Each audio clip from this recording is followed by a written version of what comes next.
Bonjour à toutes et à tous. On va commencer le programme pour ne pas qu'on puisse être en retard et d'autres personnes vont venir par la suite. Donc il y a déjà plusieurs personnes qui sont connectées. Donc bonjour. Bonjour mesdames et messieurs, Excellences.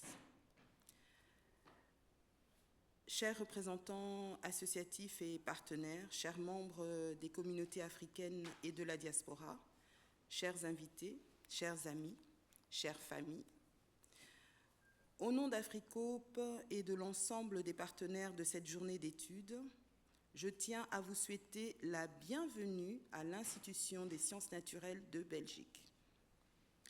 Nous sommes réunis aujourd'hui dans le cadre de la journée d'études intitulée « De la conservation à la restitution, rendre les ancêtres du Congo à leurs terres ».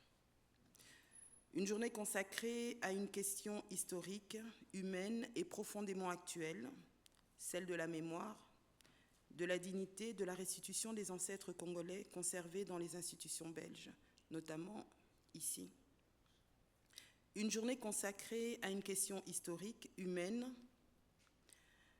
Cette rencontre s'inscrit dans la continuité de la commémoration organisée ici même le 24 novembre 2025 à l'initiative d'Africope, après un long travail de dialogue et de sensibilisation. Pour la première fois, un hommage symbolique a pu être rendu aux ancêtres congolais conservés dans cette institution depuis plusieurs années. Cette démarche répondait à une nécessité importante. Informer et sensibiliser, car beaucoup de Congolais ignorent encore la présence des dépouilles de leurs ancêtres dans cette institution, alors même que ce lieu se trouve à quelques pas de Matongé, cœur vivant de la communauté congolaise à Bruxelles. Il est essentiel de permettre à la communauté congolaise et à la diaspora et au grand public de venir constater cette réalité de leurs propres yeux et de comprendre que derrière les collections scientifiques se trouvent aussi des histoires humaines, une mémoire collective. La journée d'aujourd'hui nous permettra d'aller plus loin dans la réflexion. Tout au long du programme, plusieurs interventions viendront apporter des regards différents sur cette question encore largement méconnue du grand public congolais, mais aussi belge. Chercheurs, historiens, doctorants, professeurs, anthropologues, scientifiques, acteurs culturels et représentants associatifs partageront leurs travaux et leurs réflexions autour de la question essentielle.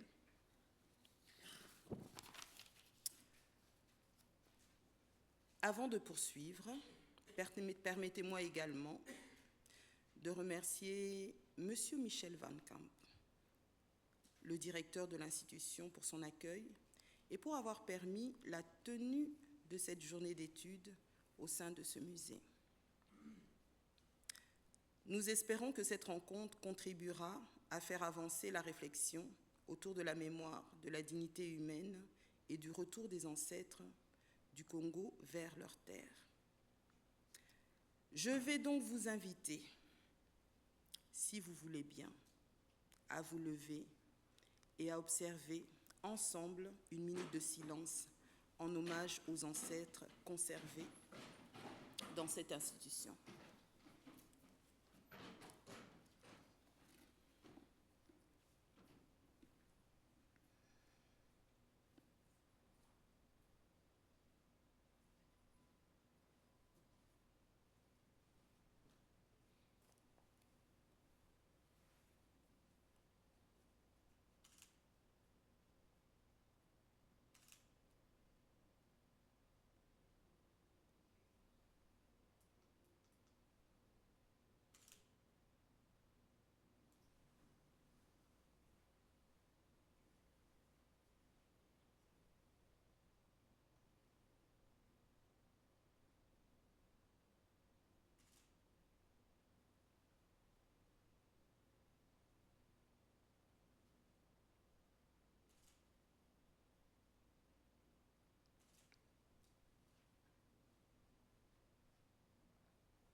Je vous remercie.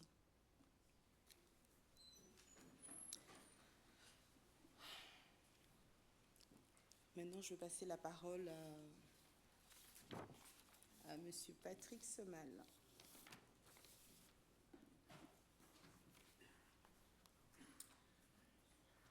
Bien.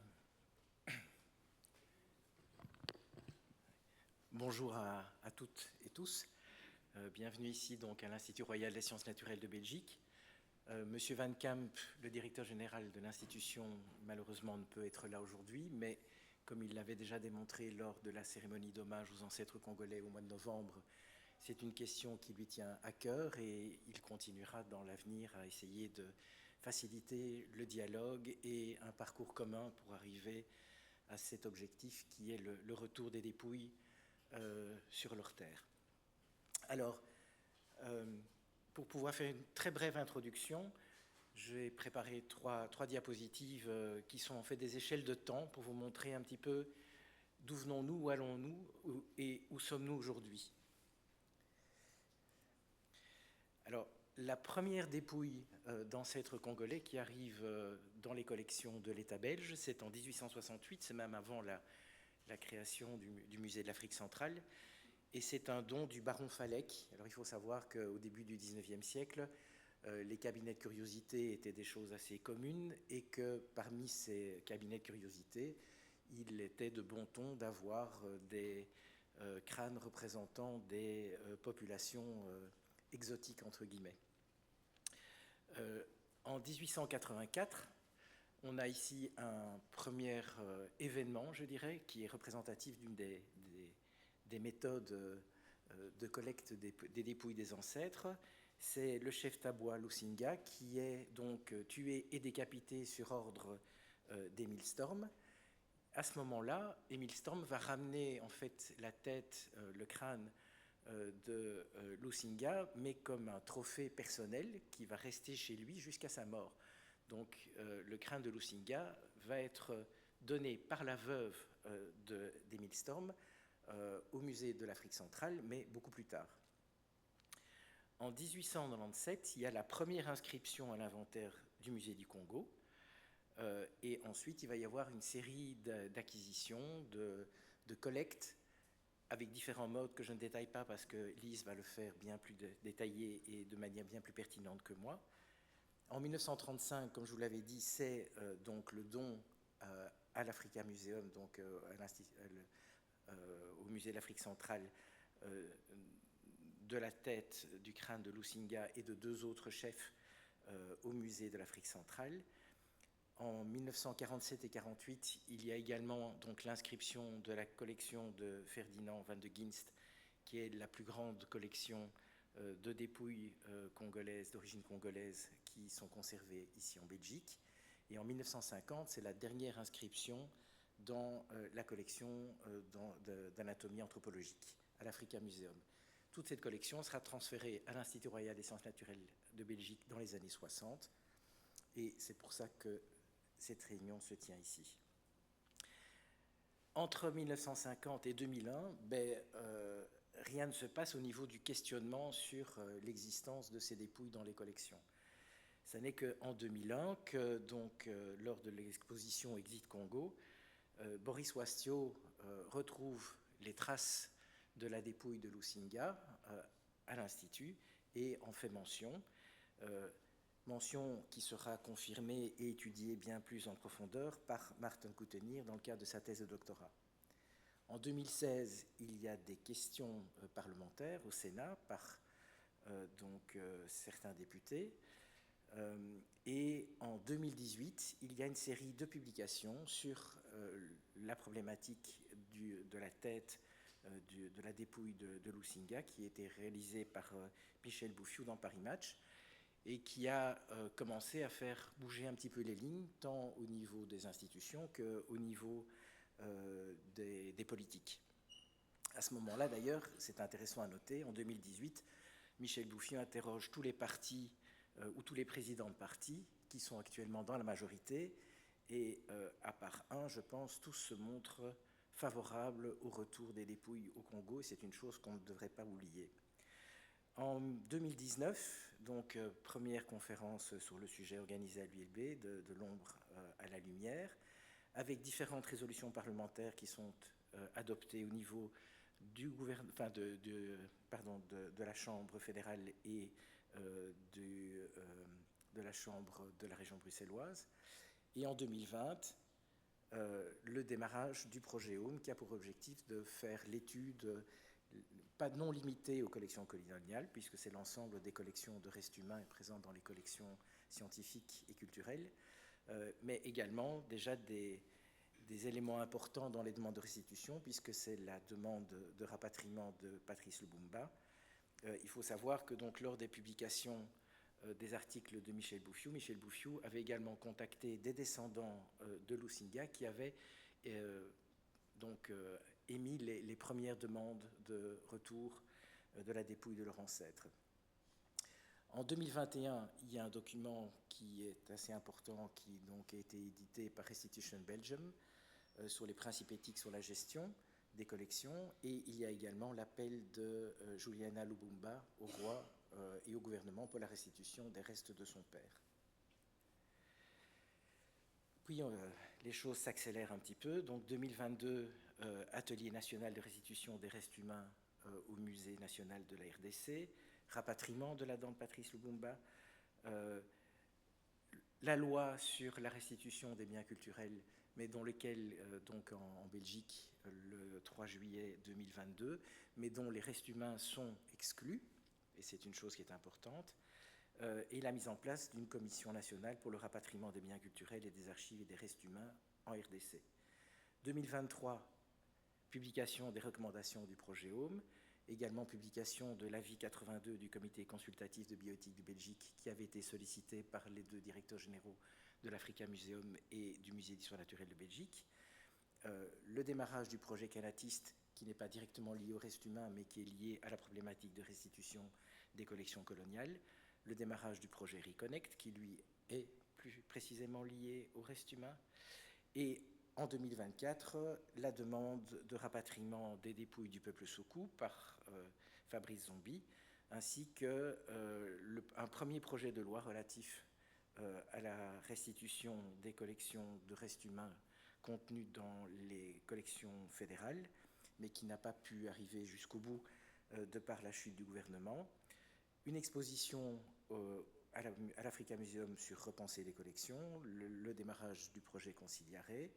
2025, première étape importante au niveau de la cérémonie d'hommage aux ancêtres du Congo.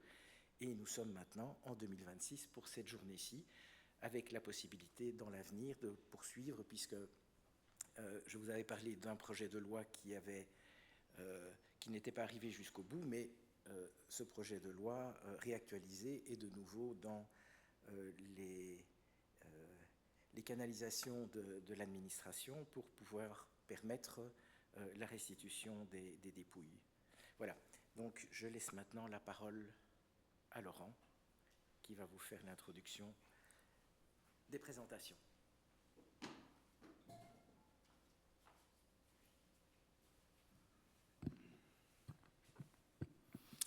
Messieurs, dames, bonjour et bienvenue à cette journée. Alors moi, je m'exprime en tant que responsable scientifique de la première partie de cette journée, et en particulier comme coordinateur Nord d'un projet de recherche dont le nom est très long, donc je vais le lire, qui s'appelle « Vers la réappropriation psychosociale et la resocialisation par les communautés sources du Katanga, des dépouilles d'anciens à rapatrier et des objets culturels à récupérer ». C'est un projet financé par l'ARES, dans lequel s'inscrivent 3 des doctorants qui vont présenter leurs travaux ce matin. Alors, c'est intéressant de situer un peu l'origine de ce projet parce qu'il s'ancre vraiment dans l'histoire que Patrick Semal vient de retracer. Parce que, quelque part, ce projet trouve son origine dans la question des dépouilles ancestrales conservées dans mon université, l'Université libre de Bruxelles. Comme Patrick vient de le rappeler, en 2018, plusieurs articles de Michel Bouffiou révèlent la présence dans le laboratoire d'anthropologie physique de mon université d'une série de crânes appropriés pendant la période coloniale au Congo. J'étais à cette époque-là le vice-recteur en charge des politiques de diversité et d'égalité de genre de mon université. Donc c'est moi qui ai traité cette question-là en collaboration avec l'équipe rectorale et en particulier le recteur de l'époque, Yvon Angler. Alors, ça a donné lieu à notamment une grande journée d'études qui s'appelait « De l'ombre à la lumière ». L'idée qu'on ouvre la question, qu'on commence à en parler publiquement. Et ça a donné lieu à une convention de restitution où mon université a cédé tous les droits qu'elle pourrait avoir, parce que la question d'avoir des droits sur ces dépouilles ancestrales se pose également, à l'université de Lubumbashi. C'est à la suite de ces processus-là que mes collègues de l'université de Lubumbashi, Donatien Diboué, qui nous suit en ligne, et le professeur César Nkoukou Kondé, m'ont contacté, et puis ont contacté Nathalie Tousignan, qui est présente ici, pour construire ce projet de recherche. Alors, quelques mots sur ce projet de recherche. L'idée, c'est de s'intéresser aux questions de restitution, mais en se prenant la perspective des communautés congolaises, et en particulier, puisqu'on était à l'université de Lubumbashi, des communautés qui vivent au Katanga, dans cette région-là. Donc l'idée, c'est de, quelque part, préparer les restitutions qui vont probablement, on l'espère, se produire en ce qui concerne les objets culturels, mais aussi les dépouilles ancestrales, en connaissant mieux les perspectives des populations locales. Donc l'idée, c'est de participer, les objectifs, c'est de faciliter la réappropriation par ces communautés locales du patrimoine qui a été absent pendant parfois 130 ans, 120 ans, et de leur permettre de les réinvestir et aussi de les resocialiser, donc de les inclure dans leur socialité. Alors, ce projet est structuré en 3 axes. Il y a un projet historique représenté par Hervé Catolo, où l'idée, c'est de retracer l'histoire de ces objets culturels, de ces dépouilles ancestrales, de voir aussi quel était leur rôle dans les communautés auxquelles elles ont été soustraites. Un deuxième axe est un axe psychosocial. Moi, je suis psychologue social, donc c'est moi qui co-dirige ce travail-là, avec Jean Calombo. L'idée, c'est de recueillir les représentations sociales, les mémoires collectives et les attentes concernant ces processus de restitution auprès des communautés sources et des sources primaires ou secondaires, on en parlera tout à l'heure.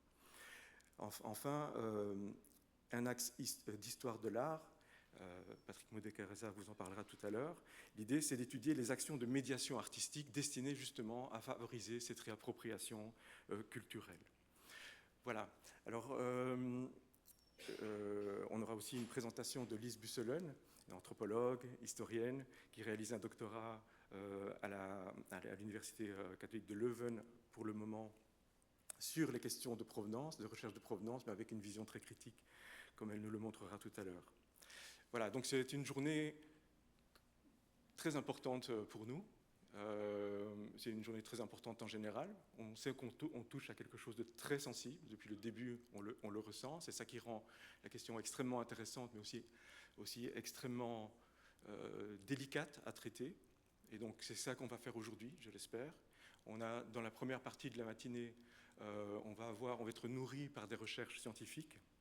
Et dans la deuxième partie de la journée, on pourra discuter plus concrètement de qu'est-ce qu'on fait maintenant. Quelles sont les questions à traiter? Comment peut-on avancer sur ces dossiers-là? Voilà, alors je pense que c'est aussi très important que ça se tienne ici. Donc je tiens à remercier l'Institut Royal des Sciences Naturelles de Belgique, surtout Patrick Semal, Tara Chapman, Alexandre Chevalier, qui a aussi participé à tout ça.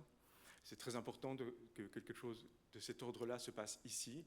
C'est quelque chose que je n'aurais pas imaginé possible il y a encore quelques années quand j'ai commencé à m'intéresser à ces questions-là. Et donc, il faut prendre la portée de cette journée. Je tiens à remercier aussi toutes les personnes qui ont participé à l'organisation, en particulier Letty Babin et Brenda Ondimba, qui sont sans doute les moteurs qui sont à l'initiative de cette journée et qui nous ont communiqué une énergie incroyable pour la réaliser. Merci aussi à Yasmine Azian qui n'a pas économiser son énergie non plus pour organiser tout cela. Merci aux doctorants qui vont présenter leurs travaux, Alice aussi. À Marion Bertin aussi du projet Remain Human, un autre projet important sur les dépouilles ancestrales. et Maria Babinska, Gabriele Di Carlo, les collègues qui travaillent sur Conciliar, un autre projet que je coordonne, et toutes les personnes qui ont rendu ça possible, et les représentants de l'État congolais ou des autorités congolaises qui sont présentes aujourd'hui et qui nous font l'honneur d'être là aujourd'hui. Voilà. Merci beaucoup, et donc on va pouvoir passer aux présentations, donc en commençant par Lise Busselen.